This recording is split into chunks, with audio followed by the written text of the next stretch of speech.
What's going on, guys? My name's Theoatrix, and today I'm bringing a video which actually taught me a lot, to be honest. And basically, on my last video, Jens Colby suggested that I do a guide on each of the Enchanted Bolts and their special attacks in the game, along with what they're useful for.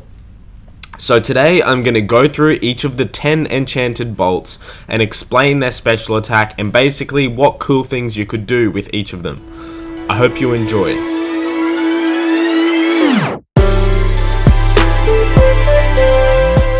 So as I said in the intro, there is a total of 10 types of Enchanted Bolts, one for each of the gems in the game. To make Enchanted Bolts, players need to use normal bolts with their corresponding bolt tips, which are made from cutting gems.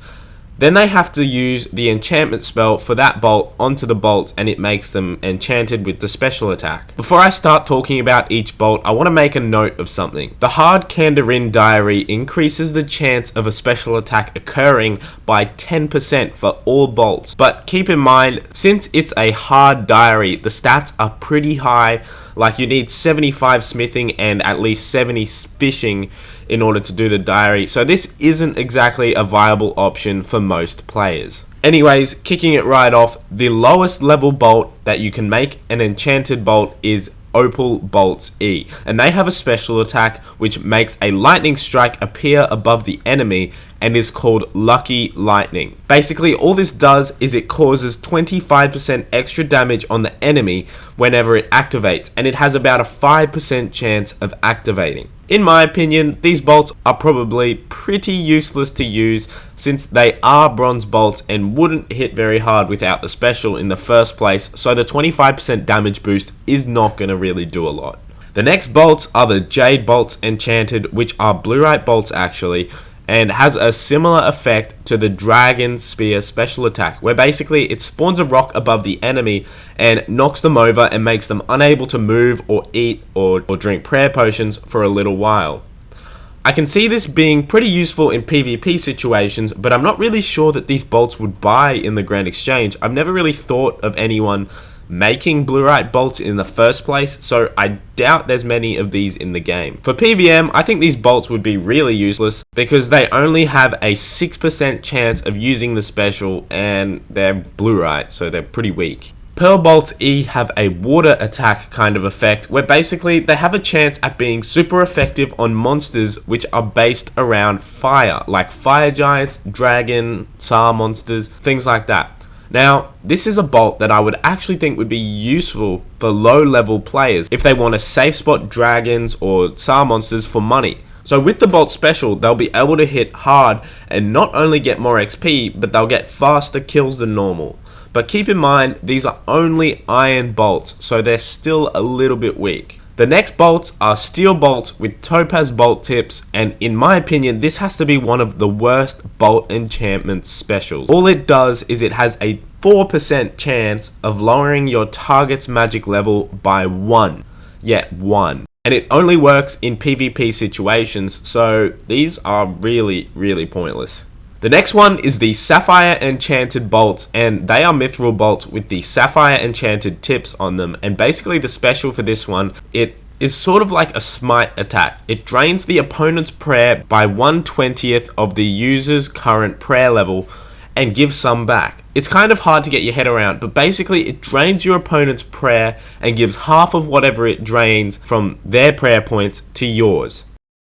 So these bolts I think would actually come in pretty handy in some situations, like maybe in team PKing, people could use them to smite someone. A bit more testing might need to go into that before trying it out though. Next is Emerald Bolts E, and these are one of the most useful ones, mainly due to its uses with Corp and stunning the core. If you don't know what that means, you can watch my Corp video, which is on the screen right now, and part of the video explains what that's all about, but I'm not going to go into detail in this video. But basically the special attack has a 55% chance of happening, and it causes the opponent to be poisoned with 5 damage per poison hit, which is a bit of a weird number to get poisoned with. But the effect on the core from the Corporal Beast is a little bit different and has more of a stunning effect. I'm not exactly sure why that is, but it's really, really helpful for killing Corporal Beast. Next up, we have another really useful one, and that is the Ruby Bolts E. And basically they have a 5 to 10% chance of hitting 20% of the target's current hit points, capping at 100 damage. And at the same time, it saps 10% of the attacker's hit points as well. So these bolts are probably one of the most used ones in the game, along with the diamond bolts, and they're always used against bosses, mainly because they have a lot of hit points, and these bolts are capable of hitting a big chunk of their XP in one hit. So these bolts are commonly used at the Armadillo boss, Corporal Beast, and pretty much all bosses when you're using ranged.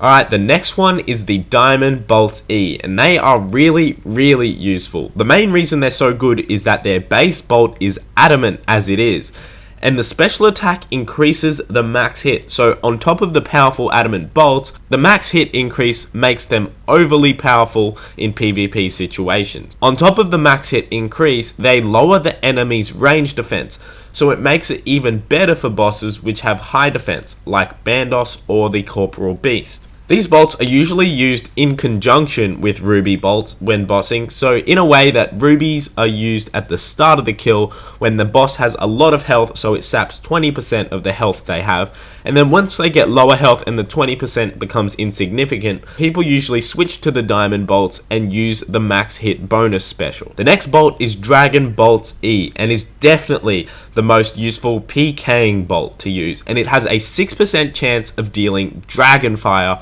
on the enemy, which deals almost 50% extra damage, which is insane. I used to PK on my pure before I stupidly got 2 defense, and I remember hitting up to 50 with these bolts. By the way guys, I'm thinking of starting a pure PK series soon. I've trained up my pure to almost 90 range now, and I'm training its strength level right now, so if you're interested in that, let me know in the comments. Anyway, these Dragon Bolts E are not commonly used when bossing, mainly because they're almost 1.5k each, mainly around 1k each, but they're definitely worth using in PvP.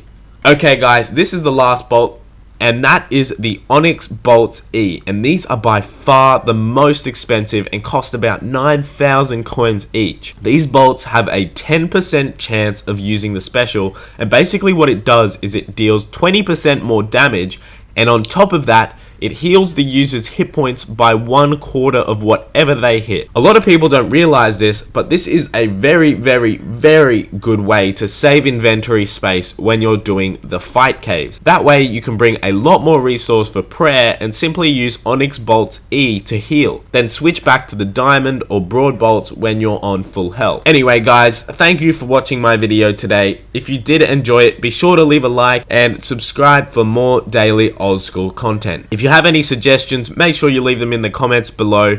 If you have any questions or just want to chat to me, join the Theoatrix friend chat in game. And yeah, thanks for watching.